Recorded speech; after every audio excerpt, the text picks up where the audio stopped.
மீசா டிவியின் தமிழ் பேசும் உறவுகளை அன்போடு வரவேற்றுக் கொள்கிறோம்.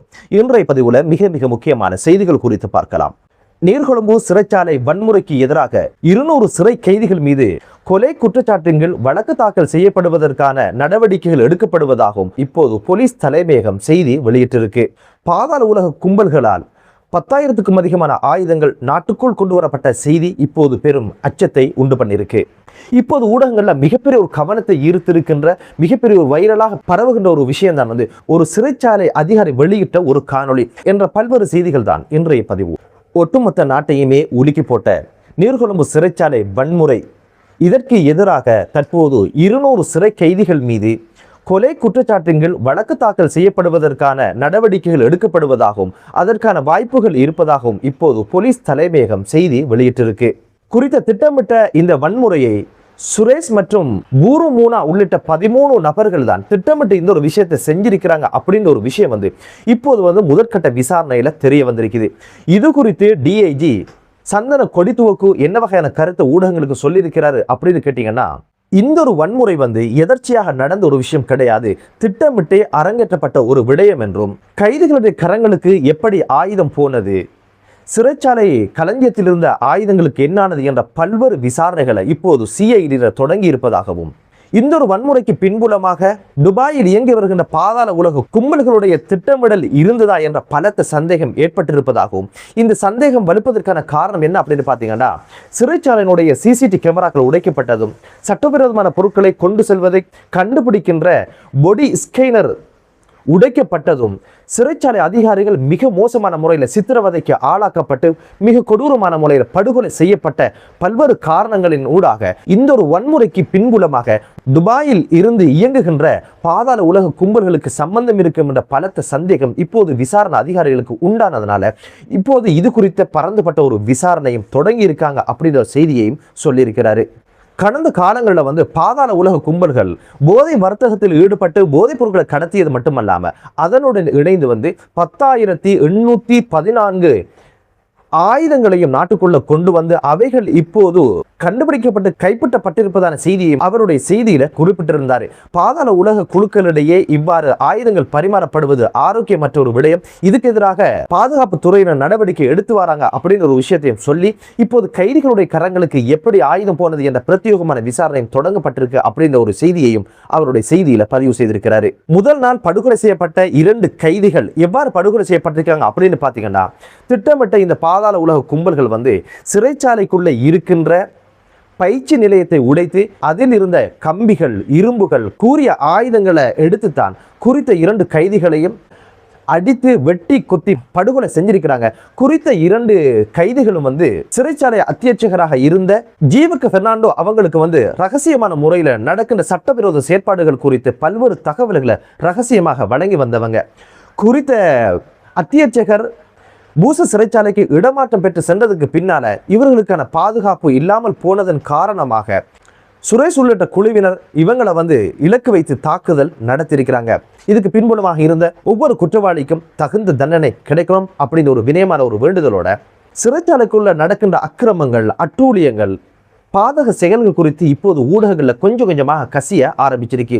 இப்போது பேசுபொருளாக மாறி இருக்கிற மற்றொரு விஷயம் என்ன அப்படின்னு பார்த்தீங்கன்னா, சிறைச்சாலைக்குள்ளேயே மிக மோசமான முறையில் பாலியல் துஷ்பிரயோகங்கள் நடப்பதாகவும், ஆண்கள் பெண்கள் என்ற எந்த வேறுபாடும் இல்லாமல் இந்த ஒரு குற்றச்செயல் நடப்பதாகவும், இந்த குற்றங்களுக்கு இலக்காகின்ற கைதிகள் பயத்தின் காரணமாக புகார் அளிக்காமலே மன உளைச்சலோடும் மன வேதனையோடும் காலத்தை கடத்துவதாகவும், இதுபோல மன உளைச்சலுக்கு ஆளானவங்களை பல்வேறு குற்றச்செயல்களுக்கு இந்த பாதாள உலக கும்பல்கள் பயன்படுத்துவதான அதிர்ச்சியூட்டும் செய்திகள் இப்போது ஊடகங்கள்ல கசிய ஆரம்பிச்சிருக்கு.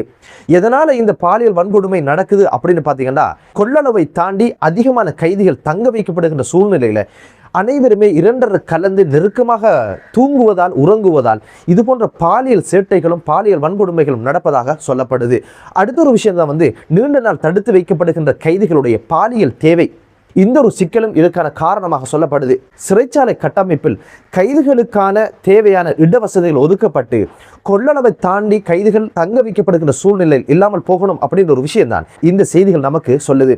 வெளிநாடுகள் இருக்கின்ற சிறை கைதிகளை பராமரிக்கின்ற நிலைமைகள் எப்படி இருக்கு அப்படின்னு பார்த்தீங்கன்னா, நீண்ட நாள் தடுத்து வைக்கப்படுகின்ற கைதிகளுடைய உள அமைதிக்கும் அவங்களுடைய மன அழுத்தத்தை குறைப்பதற்கும் கணவன் அல்லது மனைவியுடன் தனித்து இருப்பதற்கான கால அவகாசங்கள் கொடுக்கப்பட்டு தங்க வைக்கின்ற கட்டமைப்புகள் இருக்கின்ற நாடுகளையும் பார்க்க முடியுது. இவ்வாறு செய்வதனூடாக அவருடைய மன அழுத்தம் குறைந்து குடும்ப பிணைப்பும் உருவாவதற்கான காரணம் அது அருந்து போகாமல் அது முடிந்து விடாமல் இருப்பதற்கான ஒரு காரணமாக அது இருக்கும் அப்படின்னு ஒரு விஷயம் சொல்லப்படுது.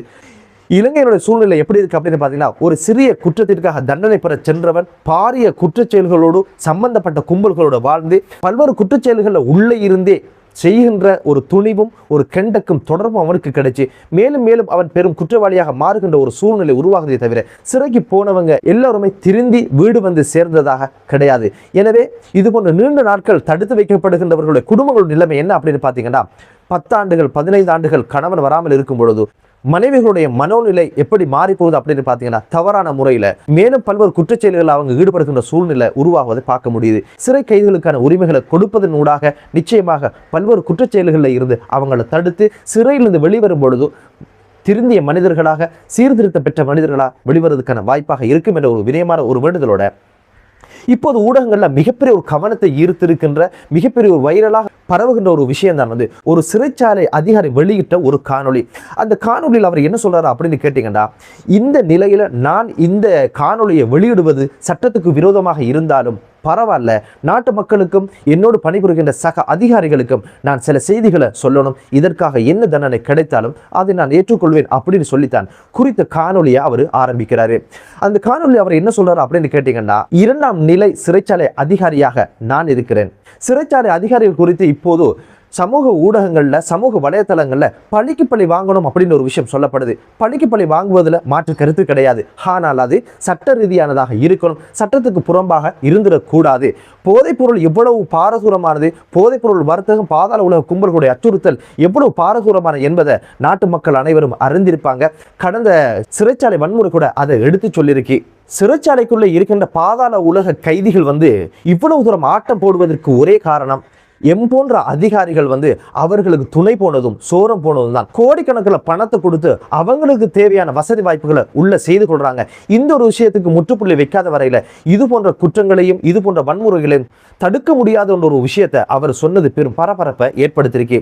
கூட இருக்கின்ற சக அதிகாரிகள் குறித்த பாதாள உலக கும்பல்களுக்கு உதவி செய்வதாகவும் போதைப் பொருள் கடத்துவதற்கும் அவர்களுடைய சட்டவிரோதமான செயற்பாடுகளுக்கு துணை போறாங்க, அதுக்காக கோடிக்கணக்கில் பணம் வாங்குறாங்க அப்படின்னு ஒரு விஷயத்தை தான் அவர் சொல்லியிருக்கிறார்.